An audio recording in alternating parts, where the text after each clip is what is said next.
আপনাদেরকে একটা ঘটনা স্মরণ করে দিই। 2021 সালের 20শে অক্টোবর কুমিল্লার পূজা মণ্ডপে, তখন দুর্গা পূজা হইতেছে, সেই পূজা মণ্ডপে কে বা কারা কোরআন শরীফ রেখে আসলো কি মূর্তির পায়ের কাছে, সেটা নিয়ে কী তুলকালাম কাণ্ড ঘটলো। আমরা সবাই কিন্তু সেই বিষয়গুলো দেখছি এবং সেই বিষয়গুলো কিন্তু আমরা খুব ভালোভাবে লক্ষ্য করছি। তখনকার সময় প্রধানমন্ত্রী ছিলেন শেখ হাসিনা। তারপরে আমরা দেখলাম যে যৌথ বাহিনীর অভিযান চললো, মানে ওই ঘটনাকে কেন্দ্র করে পূজা মণ্ডপে মূর্তির পায়ের উপর কোরআন শরীফ রাখার ওই ঘটনার পরিপ্রেক্ষিতে হিন্দু পাড়ায় আক্রমণ করলো তখনকার সময় তৌহিদি জনতা। তখন প্রধানমন্ত্রী ছিল শেখ হাসিনা। পরবর্তীতে আমরা কি দেখলাম যে তারা যৌথ অভিযান চালালো এবং এমন প্যাদানি দিল হোগার উপর যে ওই তৌহিদি জনতা একবারে ওই বিষয়গুলোই ভুলে গেল। পরিশেষে আমরা কি দেখলাম, সিসিটিভির ক্যামেরার ফুটেজ দিয়ে দেখলাম যে একজন মুসলমানই কোরআন শরীফ নিয়ে মূর্তির পায়ের উপর রাখছে। মানে এটাই প্রমাণ হলো যে এটা পরিকল্পিতভাবে এরকম একটা দেশের মধ্যে অস্থিতিশীল পরিবেশ তৈরি করার জন্য এরকম কাজ করা হয়েছে। কিন্তু সেই নিউজটা নিয়েও কিন্তু বিভিন্ন ধরনের প্রোপাগান্ডা মেশিনেরা প্রোপাগান্ডা চালাইছিল। তারপরে 2021 সালের অক্টোবর পরে দেখেন 21, 22, 23, 24 এর মধ্যে এরকম কোনো ঘটনা ঘটে নাই। আওয়ামী লীগের আমলে এরকম ঘটনা খুব কম ঘটছে। বিশেষ করে 2024 সালের 5ই আগস্ট পরে আমরা যে ঘটনাগুলো দেখতেছি, বাংলাদেশের প্রত্যেকটা মাজারে আক্রমণ, তারপরে আপনার হিন্দুদের মন্দিরে আক্রমণের ঘটনা ঘটছে 5ই আগস্টের পরে। সর্বশেষ যে ঘটনাটি ঘটলো গতকাল শুক্রবার, দেখেন এরকম নেক্কারজনক কাজ। শুক্রবারে জুমার নামাজ পড়ে তারা গিয়ে একটা কবর খুঁড়ে সে লাশ উঠাইয়া সে লাশটা আগুন অগ্নিসংযোগ।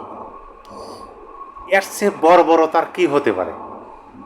এখন এইটা নিয়ে সবাই দেখেন সরকারের পক্ষ থেকে তীব্র নিন্দা জানাইছে।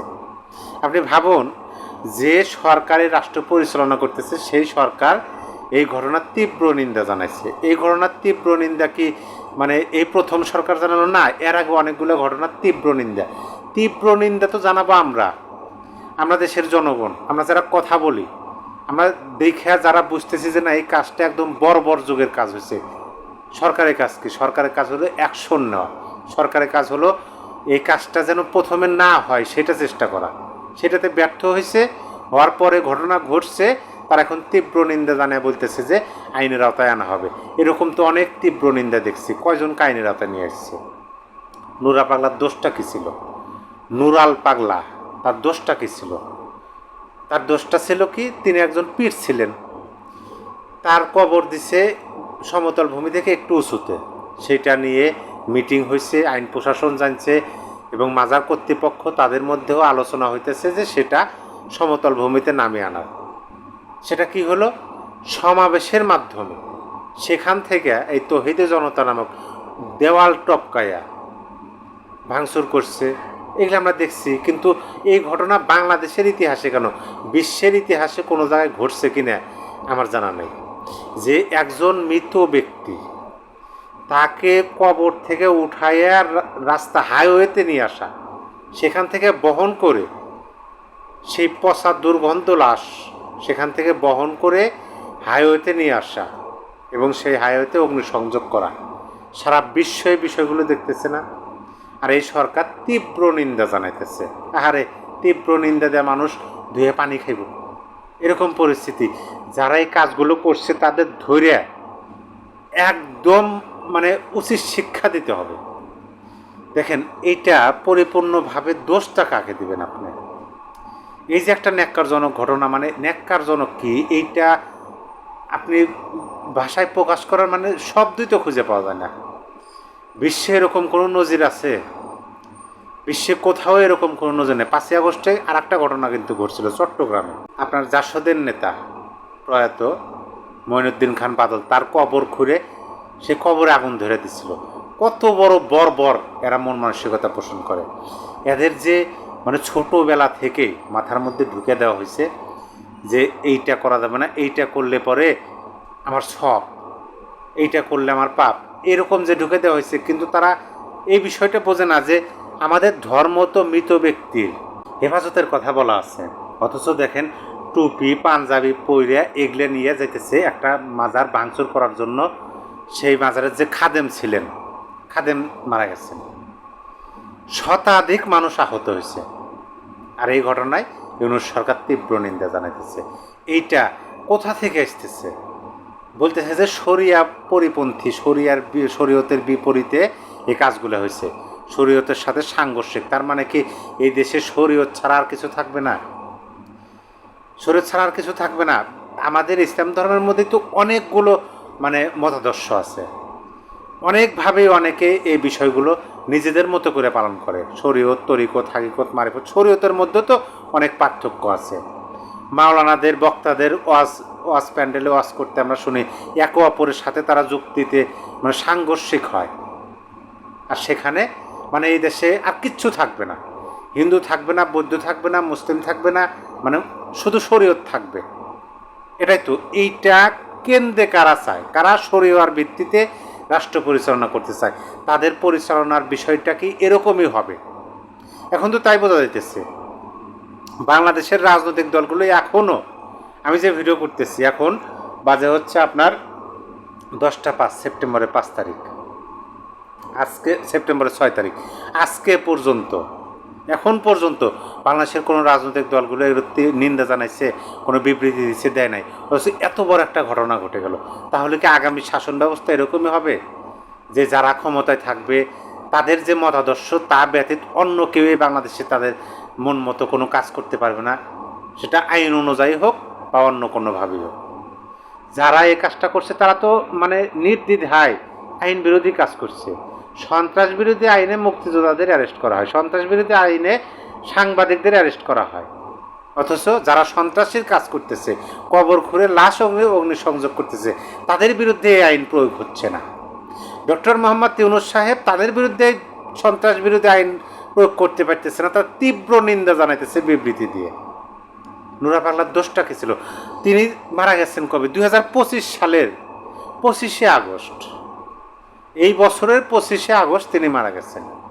তার মানে কি এই সরকার ক্ষমতায় আসার পরেও তিনি জীবিত ছিলেন? তখন কেন এগুলোর প্রতিবাদ হলো না যে তিনি একজন ভণ্ড পীর, শরীয়তের বিপরীত, আইনের আওতায় দেওয়া হলো না? তিনি মারা গেছেন, তার একটা মাজার হয়েছে, এটা একটা উসিলা পাইছে। দেখেন কতগুলো ঘটনা ঘটলো। 5ই সেপ্টেম্বর শুক্রবার রাজবাড়ী গলন্দে ঘটনা ঘটলো, নুরুল পাগলার অগ্নিসংযোগ। রাজশাহীতে মাজারে ভাঙচুর হয়েছে। ঢাকায় জাতীয় পার্টির কেন্দ্রীয় কার্যালয়ে অগ্নিসংযোগ হলো। একসাথে সব ঘটনা ঘটলো। সব কিছু পূর্ব ঘোষণা দিয়ে। জাতীয় পার্টির কেন্দ্রীয় কার্যালয় অগ্নিসংযোগ, গণ অধিকার পরিষদ পূর্ব ঘোষণা দিয়ে কাজ করছে। আপনার নুরাল পাগলা সেখানে পূর্ব ঘোষণা, সমাবেশ থেকে স্টেজে বক্তারা বক্তব্য দিতেছেন, সেখান থেকে গিয়া এই কাজ করছে। রাজশাহীতে সেখানেও পূর্ব ঘোষণা দিয়ে। এই যে পূর্ব ঘোষণা দিয়ে কাজ করতেছে, কি বলে, এটা যারা যে আইন বিষয়ে একবারে অজ্ঞ, জানেই না কিছু, সেও বলবো যে এটা সন্ত্রাসী কর্মকাণ্ড। এটা যদি আইন বিরোধী কাজ হয়, আইনের আওতায় যান। আইনের আওতায় তারা গেছিলেন, আইনের আওতায় গিয়ে কিছু করতে পারছেন, পারেন না, তার আইন বিরোধী না। একজন মন চাইছে সে পাহাড়ের উপরে একজন কবরস্থ করতে পারে, এটা কোনো বাধ্যবাধকতা আছে যে আপনি পাহাড়ের উপর কবরস্থ করতে পারবেন না? আপনাকে সমতল ভূমিতে করতে হবে। যারা পাহাড়ে বসবাস করে তাদের কবর কোথায় হয়? যুক্তি দিলে যুক্তির অভাব নাই, কিন্তু এরা চায় যে শরিয়া ভিত্তিক রাষ্ট্র কায়েম করবে। শরিয়া ভিত্তিক আইন অনুযায়ী করেন, জনগণের ম্যান্ডেট নেন, জনগণের ভোটে নির্বাচিত হন, নির্বাচিত হয়ে তারপরে আপনারা শরিয়া ভিত্তিক রাষ্ট্র কায়েম করেন। শরীয়তের বিপরীতে যা আছে সব কিছু আপনারা নিশ্চিন্ন করেন, তখন বুঝবো যে না, দেশের মানুষ এটা যাচ্ছে।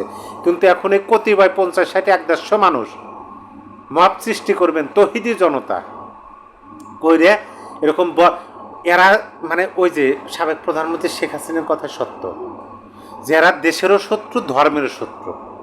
এক নম্বরে কি ক্ষতি হলো দেখেন, দেশের দিকে যদি আপনি তাকান তাহলে বহির্বিশ্বে বিবিসিতে এটা রিপোর্ট হয়েছে, ডেইলি স্টারে রিপোর্ট হয়েছে, যেটা ইন্টারন্যাশনাল যে পত্রিকাগুলো, প্রথম আলো, সারা বিশ্ব এই বিষয়গুলো দেখতেছে বাংলাদেশে কি হচ্ছে। যে কবর খুঁড়ে লাশ উঠায় সেটা অগ্নিসংযোগ করতেছে, সরকারের পক্ষ থেকে তীব্র নিন্দা জানানো হইতেছে। এগুলো বহির্বিশ্ব দেখতে বাংলাদেশের সুনাম নষ্ট হইতেছে, বাংলাদেশ তো এক ঘরে হয়ে যাচ্ছে।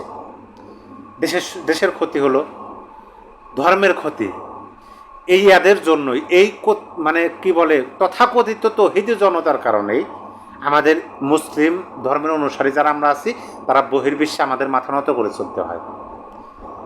আমরা নাকি বর্বর জাতি, এই কথাগুলো শুনতে হয়, বিশেষ করে 5 আগস্টে পরে। মালয়েশিয়ার অনেক প্রবাসী ভাইয়ের ভিডিও দেখি, তারা এই আক্ষেপ প্রকাশ করেন।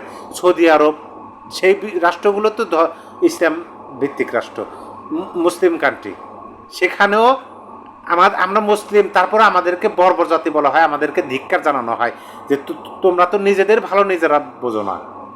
আর এই ঘটনা যখন সারা বিশ্বে ছড়িয়ে পড়বে তখন কি হলো? ধর্মের ক্ষতি হলো, দেশের ক্ষতি হলো। আর এই ধর্মের ক্ষতি, দেশের ক্ষতি কারা করলো? এই তথাকথিত তৌহিদি জনতা। আর ইউনূস সরকার করতেছে কি, এই তৌহিদি জনতার এই কাজের তীব্র নিন্দা জানাইতেছে। কেন সেখানে সন্ত্রাস বিরোধী আইন প্রয়োগ করা যায় না? নাকি মুক্তিযোদ্ধা, সাংবাদিক, যারা এই সরকারের সমালোচক, দেশের পক্ষে যারা কথা বলে, তাদের বিরুদ্ধে সন্ত্রাস বিরোধী আইন? আর যারা দেশের ক্ষতি করে, ধর্মের ক্ষতি করে, বড় এই সরকারের তো ক্ষতি করলো। এই যে রাজবাড়িতে গোয়ালন্দের যে ঘটনা ঘটলো নুরাল পাগলার, এইটা নুরাল পাগলা প্রমাণ করে দিল যে এই দেশে বাক স্বাধীনতা নাই, এই দেশের নিজের কোনো স্বাধীনতা নাই। একজন মানুষ মারা গেছে, সেই মানুষের লাশটা পর্যন্ত ইউনূস সরকারের আমলে নিরাপদ না। আপনি ভাবুন, এর চেয়ে বিপদগামী রাষ্ট্র আর কি হতে পারে? একটা রাষ্ট্র যে দ্রুত গতিতে বিপদের দিকে ধেয়ে যাচ্ছে, এটা এই ঘটনায় প্রমাণ করে দেয়।